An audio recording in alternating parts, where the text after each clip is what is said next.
Bem, não estamos em Praga para visitar a sinagoga onde historicamente existe um golem. Mentira, não tem mais não, porque o rabino seguinte dele destruiu os vestígios, pelo menos diz a lenda. Mas estamos aqui hoje para falar sobre o golem e como entender esse mito, esse construto, pode nos auxiliar no nosso dia a dia.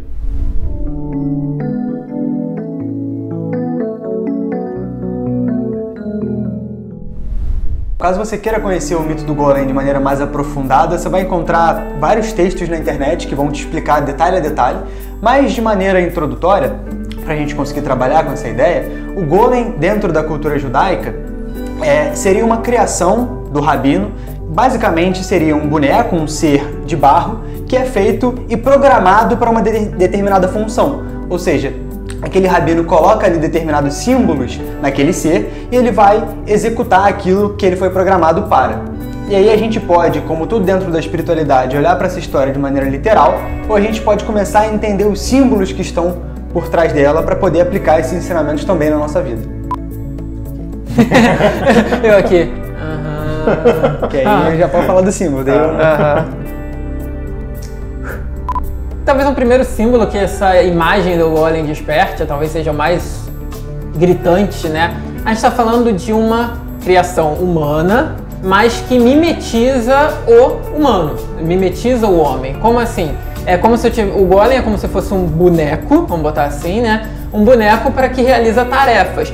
Quase um robozinho dos nossos tempos modernos, vamos fazer essa analogia, né?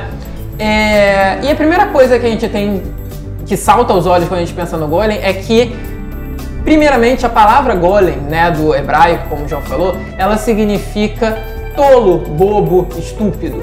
Ou seja, a criatura já não é a criatura mais inteligente. Vamos combinar por aí?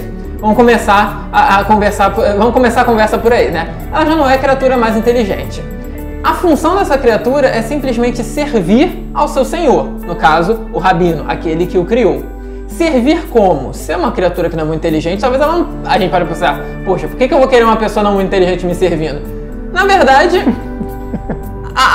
o nosso sistema atual usa-se muito disso, né? De tentar fazer com que pessoas pensem cada vez menos para que elas se tornem cada vez melhores trabalhadores. Por quê? Porque no final, a ideia do golem não é que ele pense em soluções de problemas para o rabino, não. O rabino vai pensar e o golem vai executar. Ou seja, o golem é nada mais nada menos que uma ferramenta, uma engrenagem. É como o Chaplin lá em tempos modernos, né, fazendo ali, apertando os parafusos. Então o golem é aquele ser, aquela criatura, que ele vai realizar as funções para as quais ele foi criado para realizar e que ele vai fazer isso de forma automática, né? Ele vai fazer isso sem pensar, ele simplesmente vai agir. E aí a gente começa a pensar no seguinte: nós somos rabinos, né? Mas pelo menos talvez você esteja nos assistindo mas nós aqui não somos rabinos. Mas isso não significa que nós não criamos golems na nossa vida, né? E a gente tem que entender que todos esses golems que a gente cria na nossa vida, eles são extensões de nós mesmos. Ou seja, no final das contas, nós somos os golems da nossa própria vida, da nossa própria criação. E o que isso significa? Isso significa que muitas das vezes, para não dizer talvez o tempo todo, nós estamos agindo de forma automática na nossa vida. Nós estamos sim executando tarefas, mas nós não estamos parando para pensar sobre essas tarefas. Nós não estamos parando para pensar no porquê dessas tarefas, no como dessas tarefas. Nós apenas estamos realizando as tarefas de acordo com aquilo que nos foi ensinado. Ou seja, eu aprendi a fazer tal coisa e eu replico essa coisa. É claro que na vida, realizar coisas de forma automática faz parte. A automatização da vida, de aspectos da nossa vida, significa que aquilo se tornou algo que a gente, de uma certa forma, domina, que a gente tem um mínimo de familiaridade com aquilo, de forma que a gente já não precisa mais pensar tanto, de forma que a gente não precisa mais se concentrar tanto para realizar. Exemplo bobo, exemplo tosco. Escovar o dente é uma coisa que a gente normalmente faz de forma automática. Por quê? Porque a gente faz isso desde pequenininho. Desde que a gente começou a escovar o dente por conta própria, né? Que nossos pais pararam de escovar nosso dente. Mais segundo, 9 em cada 10 dentistas você faz mal. Não, sim. Eu não tô dizendo que é bem feito. Que foi passado Em mal. momento nenhum eu tô dizendo que é bem feito. Eu tô falando que é algo que você faz. Mal feito, bem feito, você faz. E aí você faz de forma automática porque, cara, em tese todo mundo sabe escovar o dente. Tá? Entendam, isso não significa bem, mas em tese todo mundo sabe escovar o dente. Então, você não precisa pensar muito sobre isso. Isso é um mecanismo até de defesa que a gente pode colocar no nosso organismo. Por quê? Sempre que a gente parar pra pensar nas coisas, a gente gasta energia. A gente gasta força ali, vitalidade ali, tempo. É importante parar para pensar nas coisas, mas é impossível parar para pensar em todas as coisas. Recomendamos que pensem nas coisas. Mas é impossível parar para pensar em todas as coisas ao mesmo tempo, pelo menos. Talvez você deva pensar em tudo, mas pensar em tudo ao mesmo tempo é muito difícil. Só que as coisas acontecem na nossa vida ao mesmo tempo. Então a gente não tem como, cara, vou pegar aqui meu HD e vou distribuir não dá. Em todas as funções, não dá. Então vão ter aquelas coisas que a gente vai automatizar justamente para poder tirar o foco delas e jogar o foco naquilo que a gente precisa se concentrar mais naquele momento. Até aí, tudo bem, não tem problema. O problema é quando a gente começa a automatizar tudo na nossa vida, tornar os processos da nossa vida, todos eles autômatos, no sentido de que a gente para de ter consciência daquilo que a gente está fazendo. E aí, lembra que eu citei o Chaplin? É a mesma coisa ali dos tempos modernos, de toda essa questão de Fordismo que você aprendeu lá no colégio. Você produz, mas você não faz ideia do que você produz. Você não faz ideia do quanto você produz. Você não faz ideia do processo final. Você só faz ideia daquilo que você faz. E isso acontece muito na nossa vida quando a gente automatiza ela. A gente só faz ideia daquilo que a gente faz naquele momento e a gente não consegue perceber aquilo que é gerado no final. Não é porque uma coisa funciona agora que essa coisa vai funcionar para sempre da mesma forma. Só que se a gente simplesmente vive no automático, a gente tenderá a replicar esse modelo, não perceber as atualizações da vida, não perceber que as necessidades e o ambiente mudou, e a gente vai continuar agindo como um golem, agindo de uma forma automática, sem pensar e, naturalmente, gerando resultados que são diferentes, que não contemplam aquilo que a gente desejava inicialmente. É por isso que muitas das vezes as pessoas falam: porque antigamente eu fazia assim e dava certo. Talvez não tenha dado tanto certo assim, né? Mas vamos pular essa etapa, né? Mas antigamente fazia-se de uma determinada forma porque existia um contexto para aquilo. Você deixou no automático a execução daquilo enquanto aquele contexto continuava valendo. No momento no qual o contexto mudou por qualquer coisa que seja, você deve voltar a sua atenção ali para reprogramar aquele seu comportamento.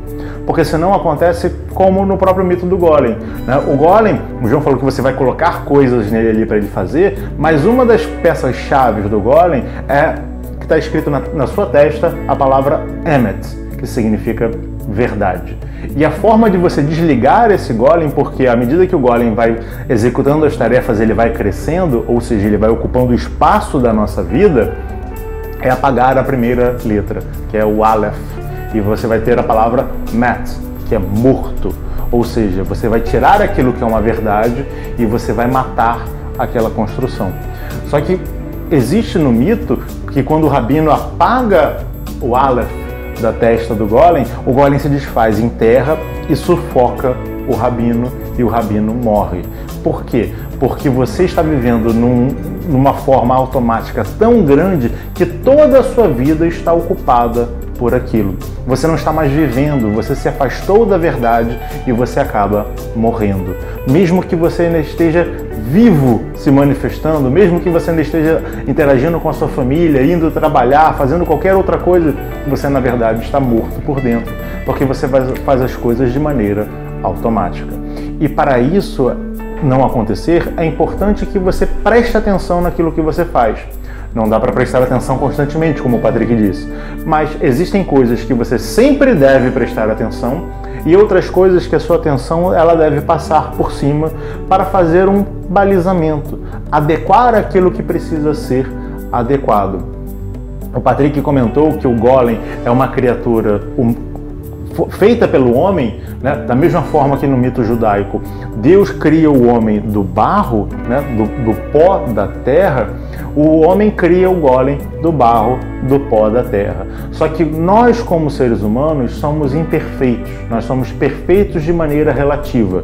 Nós estamos dentro de determinadas capacidades. Mas aquilo que a gente cria por natureza será imperfeito também, porque eu sou imperfeito. Então tudo que eu faço é imperfeito.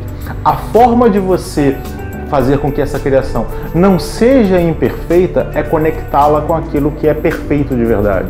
Você buscar justamente aquela essência que a tudo sustenta, aquilo que dá vida a todas as coisas, inclusive a nós mesmos. Ah, Paulo, mas eu não acredito em Deus. Tudo bem, Deus, nesse caso, é um símbolo para aquilo que é sagrado. É um símbolo para aquilo que é essencial de verdade. Pode chamar de Deus, pode chamar de Sbrubbles, pode chamar de força cristônica, pode chamar do que você quiser. Mas entenda, se aquilo que você faz não está conectado com essa verdade essencial, aquilo é apenas uma casca vazia e vai te soterrar.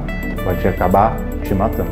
E é claro que a gente precisa muitas vezes reforçar esses ensinamentos, né? Pensar sobre isso várias vezes. Vídeos como esse servem para isso, grupos de estudo também. Se você quiser conhecer um pouco mais do nosso, você pode ir em catarse.me/pedra de afiar e entender como é que funciona, como é que você pode fazer parte dele e também ajudar o projeto a crescer cada vez mais.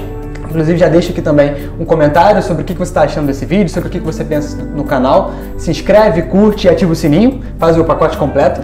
Mas, para além de tudo isso, uma coisa super simples que você pode começar a fazer hoje para o seu dia a dia, para que tudo isso faça mais sentido, é, ao acordar, reservar ali 5 ou 10 minutinhos e pensar o que eu vou fazer hoje? E principalmente, por que eu vou fazer essas coisas hoje? O que está me motivando? O que me faz levantar da cama todos os dias? E quando chegar no fim do dia, você pode pensar como é que foi meu dia? O que eu fiz e que eu gostei? O que eu fiz e que eu não gostei? Por que eu reagi dessas maneiras nessas diferentes situações? Porque aí a gente começa a colocar consciência nesses pequenos momentos. E aí tudo isso começa a fazer mais sentido. Esses goals, essas automações que a gente traz para a nossa vida começam a ser aos pouquinhos desfeitas. E aí fica automático só aquilo que é crucial que seja automático. Mas mesmo assim a gente está sempre no controle, para que a gente coordene essas coisas, não para que elas nos coordenem. Mesmo que você acorde de manhã e você pense, o que me tira da cama? A pobreza me tira da cama? Né? Você vai refletir sobre a sua real condição.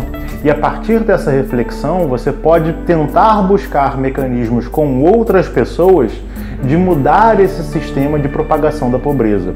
É importante a gente sempre pensar nisso, e por mais que possa parecer doloroso muitas das vezes, e até mesmo angustiante, porque você fala, o que eu vou fazer contra um sistema que tem 8 bilhões de pessoas no mundo? Basicamente nada, né? Mas aquilo que você pode fazer para a sua vida talvez seja muito grande.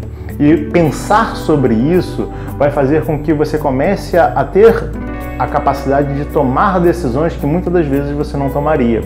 E isso vai, mesmo que aos poucos, te gerando a possibilidade de se melhorar cada vez mais. Não dá para mudar o mundo sozinho. Não dá para mudar o mundo apenas porque a gente quer mudar o mundo. Mas fundamental, não dá para mudar o mundo se a gente não pensar no mundo. Se a gente não pensar na nossa forma de agir no mundo. Não dá para mudar o mundo quando nós somos o golem. Mas dá para mudar o mundo quando nós somos o rabino que cria esse golem e que alimenta esse golem de maneira constante para que ele se adapte a cada cenário no qual ele está. Sempre sobre vigilância, não da inteligência do golem, mas sobre a minha inteligência que está conectada com uma inteligência superior. E até o próximo programa. Tchau, tchau.